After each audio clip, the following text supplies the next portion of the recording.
Every once in a while, I come across cases that are just utterly bizarre. In this video, I will present some of these cases, everything from giant alien spiders, to bird people, to talking owls, werewolf, Bigfoot, and beings that defy description. I encourage everyone listening to keep an open mind as I present these encounters because it's going to get weird. My previous video, I talked about fast-moving shadow people. I mentioned a case in which a witness described encountering something that moved like the Flash. On September 1st, 2010, a man named Joe called into Coast to Coast Radio with a bizarre story. He claims that when he was a kid growing up in South Dakota, he would sometimes take his dog for a walk in the country. One time, he recalled, it got pretty late, and he knew he wasn't going to get back in time before dark.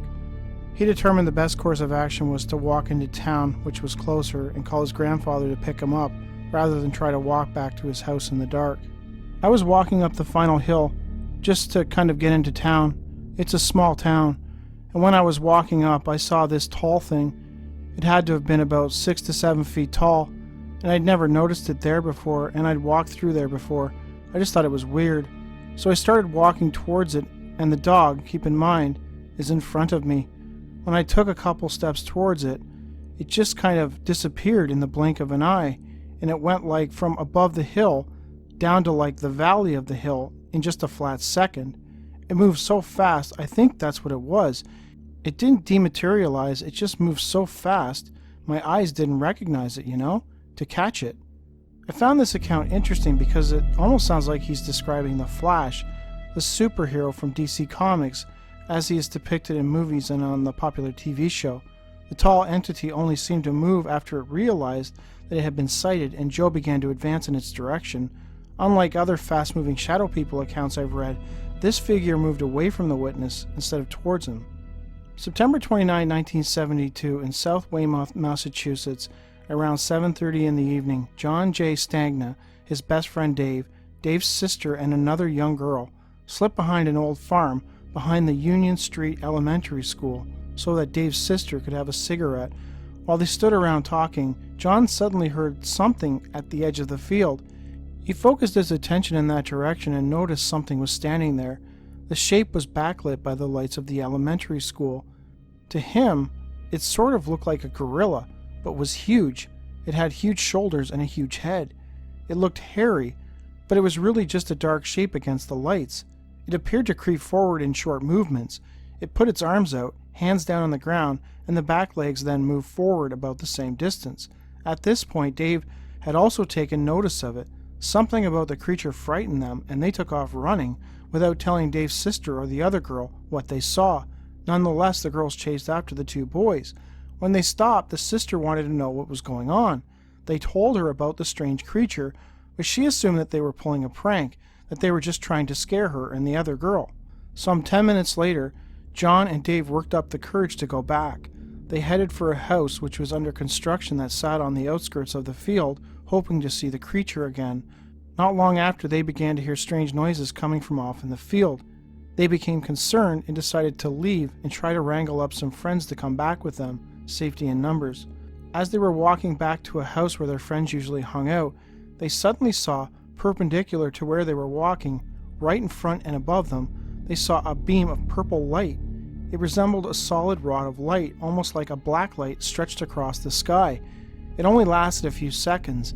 Interestingly, not only did they see the beam, they heard it. It emitted a humming sound. Albert Rosales, who spoke to the witness directly, believes that the weird lights and the strange creature might have been connected. I am guessing that the bizarre beam of solid purple light was some kind of opening on a dimensional portal that the strange creature used to sojourn to our reality. 1969, Urbana, Illinois. The witness, who was only 3 years old at the time of the event, was riding her tricycle on a basketball court outside her parents' apartment. Her dad was in the Air Force, and they lived on the Chanute Air Force base grounds. It was evening, but it hadn't yet got dark. At some point, the witness remembered looking up from her trike into the sky and seeing what looked like, to her, an enormous, quote, daddy long-legged spider, unquote, as big as the basketball court. It suddenly appeared and then landed on the court in front of her. The witness does not recall what happened next, only that she somehow came to, standing at her apartment door, screaming. What happened in that time Between seeing the gigantic spider and standing at the door, she does not know. Was the giant spider just the wild imagination of an excited child, too young to differentiate reality from make-believe? Or was it a screen memory, something her mind created to make sense of what she was really encountering? It almost sounds like she's describing a type of craft, not unlike the lunar lander, complete with its thick body and long thin legs. This type of craft has also been cited by numerous UFO witnesses over the years. Recently I received a weird report from somebody who watches my videos, a person by the name of Mike Smith. It was a response to my video, An Incident in Algonquin Park.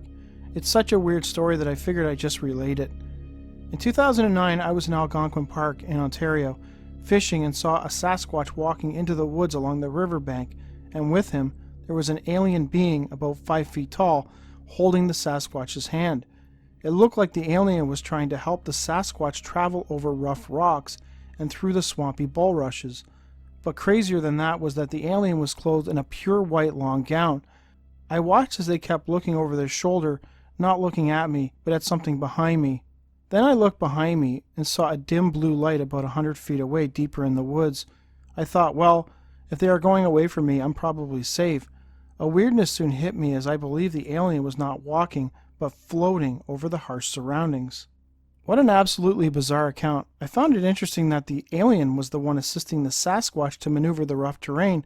If anything, I'd think it'd be the other way around, as Sasquatches are known for their smooth, almost ninja-like ability to weed in and around the most dangerous of forest terrain. Unless, of course, this Sasquatch was injured, and the white gown being was assisting him, waiting for the arrival of the object that was also cited by the witness. It wouldn't be the first time I've heard of aliens and Sasquatches working together. I've even made a few videos about the topic. On October 24, 2014, in Halal, Gujarat, India, 35-year-old Paranormal Devarajan observed something strange in the sky at around 5:30 a.m. He described it as a star moving very fast. He watched it for about 15 seconds before it went out of sight. About 10 minutes later, things went from weird to downright terrifying as he next observed, coming towards him out of the darkness of the night, a, quote, woman, but not a woman, unquote. He described that her eyes and mouth were full of white. In place of eyeballs, it was pure white, a white-eyed woman. Devarajan quickly left the scene. He was so shook up by the encounter that he filled out incident reports at both MUFON and UFO Evidence. While the case might sound extraordinary, it really isn't. Paranormal researcher Evan Jensen claims to have compiled more than 100 cases of encounters with white-eyed beings, which, like the black-eyed beings, appears to be associated with the UFO phenomenon. For about 2 hours at around 8:10 p.m. on the evening of March 8, 2010, a witness in Arkanes, Attica, Greece, outside playing with his dog, observed a fleet of circular UFOs, or in his words, orbs of white light, passing above and underneath some clouds between 100 and 500 feet above his head. At first he thought it was just his eyes playing tricks on him, but upon closer inspection he realized that it was a number of strange brightly lit objects moving across the sky in a straight line, some faster than others. He estimated that there was over 1,000 of them. The entire sky was filled with these things. He woke up his father, who came outside and was equally confused by the sight. The witness attempted to signal the objects with a laser pointer, but received no reply. Attempts to film them with his Sony Xperia Mini proved futile as well, as the equipment malfunctioned. A woman named Jackie, working as a security guard in Nashville in 2002, encountered something very strange, something that she has, over the years, come to appreciate. I do security work at night, and it is in a big fenced-in yard, kind of like in a rural area. One night I was getting ready to go to the restroom, to the building, and 1 minute I was walking, and the next minute I was in front of 4, what I call the bird people. Jackie claimed she found herself face to face with 4 beings that she described as standing about 4 feet tall with bird-like faces. It wasn't exactly a bird face, but between a human and a bird, kind of flat gray. Their eyes were kind of slit, and the nose was kind of, how a bird nose looks. But it was in front of the face, and kind of a small mouth. After a few seconds, the beings seemed to disappear right in front of her eyes. Jackie claims that she got the sense that they were intelligent, and that her encounter was not an accident, that they wanted her to see them. This was kind of like out in the open, and I'm thinking these beings wanted me to see them. They were standing apart. There was 4 of them, and they were just looking at me, and I was just looking at them. The very next night, Jackie got the sense that these beings were attempting to communicate with her. The next night, I was sitting in my car patrolling like I always do, and I heard this beautiful. It was like between a bird and a human. It was like they were singing to me. It was like they know I had acknowledged them, and they had acknowledged me. It was like the most beautiful sound. It was like a melody, an enchanting melody.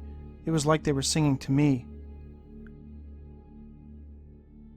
In a story titled, Man Claiming to be Chased by a Werewolf in Conway, that appeared on the ArkansasOnline.com website, journalist David Harton detailed an extremely bizarre incident that occurred in Faulkner County, Arkansas, specifically in Conway, in which a man claims he was burned by a UFO before encountering and communicating with a beast that he determined to be a werewolf. On September 27, 2011, James Anderson Jr., 27, of Conway, was taken into custody Saturday after running through the north side of Conway and the Hendrix College campus, fleeing from what he described as a werewolf. Anderson told his story to Conway police officers who arrived at the scene after public safety officers at Hendrix called dispatch. According to a report released by the Conway Police Department, the incident began when Anderson was in the local Walmart and noticed a strange red light that Anderson said caused his body to start smoking. Anderson said that the red light forced him to, quote, tell the truth and be full of energy, unquote.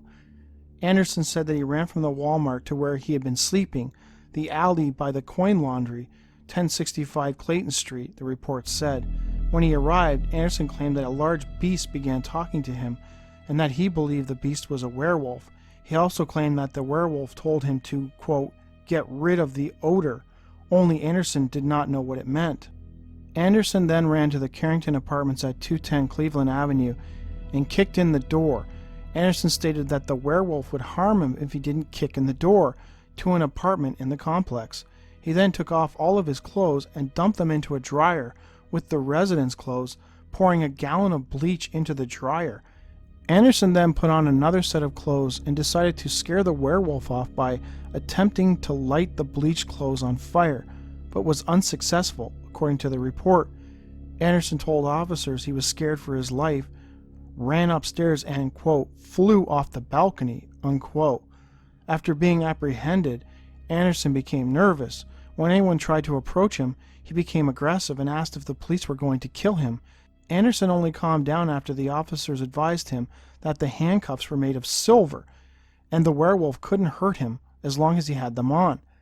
Anderson was arrested on charges of residential burglary, 2 counts of first-degree criminal mischief, and drunk insane, according to the report. This is an interesting report. It's a real report. You can go look it up. As usual, everything I talk about, you can go find it. I don't know, in ufology, stories like this are, I've read them. I've read stories about people being burned by UFOs, and I've read stories about people encountering werewolves that speak to them. I really don't think that's what's going on in this case. I think the guy is probably, like the police said, out of his mind, drunk psychosis or whatever. So that's probably what's going on. But I thought it was interesting, and I thought, because this video is kind of crazy anyways, I figured I'd just throw that in too. Anyways, I hope you enjoyed it. Bye.